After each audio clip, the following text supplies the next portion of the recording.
김건희 여사의 변호인은 소환 조사는 부당하다는 뜻을 최근 검찰에 전했다고 밝혔습니다. 검찰이 소환 조사, 제3장소 대면 조사, 서면 조사 방식을 언급하며 생각을 묻길래 이렇게 답했다는 겁니다. 현직 영부인이 대통령 재임 기간 중에 소환이나 이런 거는 너무 그런 유례도 없기 때문에 그건 좀 약간 부당하지 않냐. 청탁금지법상 공직자 배우자인 김 여사를 처벌할 규정이 없다는 것도 소환조사 불가 이유로 들었습니다. 또 받은 금품이 직무 관련성이 인정되지 않는다고도 주장했습니다. 디올백을 건넨 최재형 목사가 주장하는 청탁들은 민원 수준이었다는 겁니다. 과도한 요청을 하는 경우에는 사실은 저희 또 행정관분들이 단호하게 다 이렇게 거절하고 잘랐습니다. 반면 이번 사건은 정치 공작이라고 주장했습니다. 최 목사가 일부 진실에 거짓말을 섞어 국민들을 속이고 있다고 했습니다.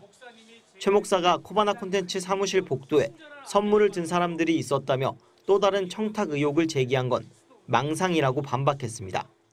그거는 그 여사님한테 보고를 하기 위해 대기 중이었던 대통령실 행정관과 경호처 직원이었죠. 김 여사 변호인은 개인 의견이라는 단서를 달고 인터뷰에 응했습니다. 그러면서 김 여사가 결단하면 대면 조사도 가능하다고 했습니다. 김 여사 변호인이 공개 인터뷰에 나선 건 검찰 수사가 마무리 국면으로 김 여사 조사 수순에 들어가면서 여론전에 나선 걸로 풀이됩니다. 이원석 검찰총장은 김건희 여사 수사와 관련해 여러 차례 우리 법 앞에 성역도, 예외도, 특혜도 없다고 강조해왔습니다. 김 여사에 대한 조사 방식, 시기는 현재까지 정해진 것이 없다는 게 검찰 공식 입장입니다.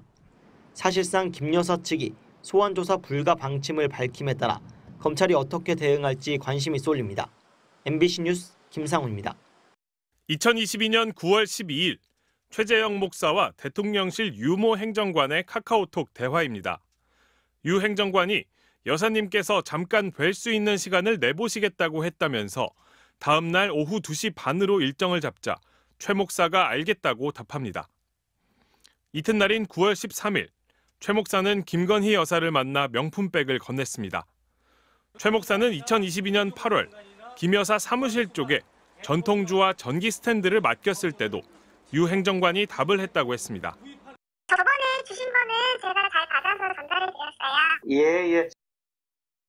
검찰이 지난 3일 유 행정관을 불러 조사한 것으로 확인됐습니다. 지난달에는 최 목사가 김 여사 측에 전달한 청탁의 연결고리 역할을 한 것으로 지목된 대통령실 조모 행정관도 불러 조사했습니다. 김 여사를 지근거리에서 보좌해온 이른바 여사팀 조사는 모두 마친 겁니다. 김 여사에 대한 직접 조사만 남은 셈이라 김 여사 소환 조사 수순을 밟을 것으로 보입니다. 앞서 검찰 관계자는 MBC에 김 여사를 여러 번 부를 수 없으니 명품백과 도이치모터스 주가 조작 의혹을 같이 조사할 수 있다고 말했습니다. 이원석 검찰총장도 김 여사 수사에 대해 원칙론을 거듭 강조하고 있습니다. 우리 법 앞에 성역도, 예외도, 특혜도 없습니다. 관건은 대통령실이 검찰의 출석 요구에 응하냐입니다. 임기를 2달 정도 남긴 이 총장이 후임자 인선 마무리 전에 김 여사 수사를 마치겠다는 뜻을 굳힌 것으로 알려져 소환 조사는 이달이나 다음 달 초가 될 것으로 보입니다. MBC 뉴스 윤상문입니다. 주가 조작 혐의로 1심에서 유죄를 선고받은 권오수 전 도이치모터스 회장. 검찰은 징역 8년에 벌금 150억 원을 선고해달라고 항소심 재판부에 요청했습니다. 1심 재판부가 일부 범행은 공소시효가 지났다고 본 데 대해 검찰은 권 전 회장을 정점으로 3년에 걸쳐 계속해서 이뤄진 범행이라고 강조했습니다. 김건희 여사가 직접 그러면 주문했다는 게 오늘 취지 맞나요? 검찰 주장이 받아들여질 경우 범행 기간이 늘어나 다른 일당들도 처벌이 무거워질 수 있습니다. 검찰은 또 주가 조작 공모 혐의로 기소돼 1심에서 무죄를 선고받은 손모 씨에 대해서도 징역 3년을 선고해달라고 요청했습니다. 손 씨는 돈을 댄 전주 역할을 한 것으로 의심받고 있습니다.